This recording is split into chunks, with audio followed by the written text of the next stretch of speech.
Eerie Earth Tours. I'm your host Kieran, and today I'm in New Calton Hill Cemetery in the heart of the old town of Edinburgh to tell you about a very dark time in Edinburgh's past. Late 1700s, Edinburgh was at the forefront of medical science.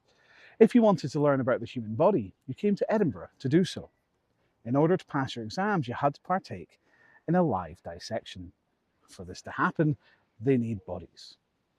Now, they were only allowed to use the bodies of three kinds of people: convicted criminals who'd been executed, people who'd committed suicide, and foundlings, orphans who died on the streets. Now, people aren't dying fast enough, so they put a call out to the city. We'll accept bodies, and we don't care where they come from. So this starts the horrendous act of body snatching. Believe it or not, body snatching wasn't illegal. Grave robbing and body snatching are two totally different things.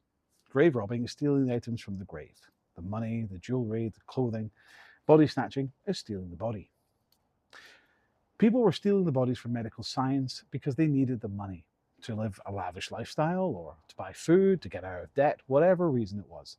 They would get about £7 or 10 shillings for an incredibly fresh body.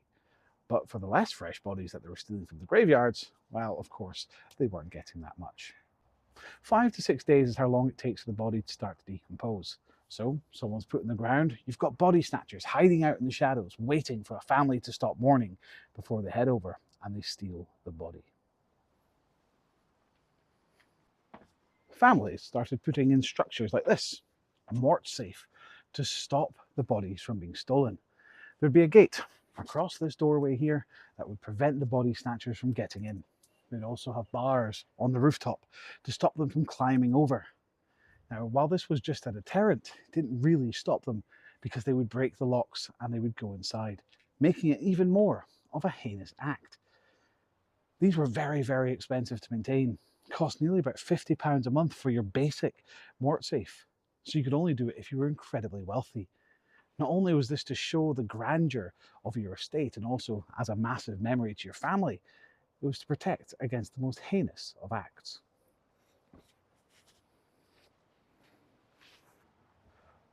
While body snatching wasn't illegal, grave robbing was. So they had to put something in place to stop it from happening. Structures like this behind me. This was known as a watchtower. You'd have armed guards here who'd be patrolling the graveyards to make sure that the body snatchers and the grave robbers were kept under control. This is one of the last remaining watchtowers in Edinburgh. You've got one here, and there's one in St Cuthbert's Kirkyard. But St Cuthbert's has now been changed into an office, whereas this one is sadly falling into disrepair. Still, really, really cool.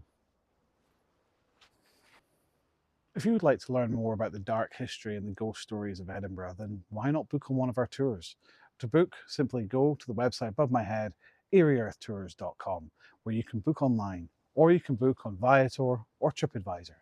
We are a 5-star rated tour company, and we are so passionate about giving you the dark history and the ghost stories of the fabulous city of Edinburgh.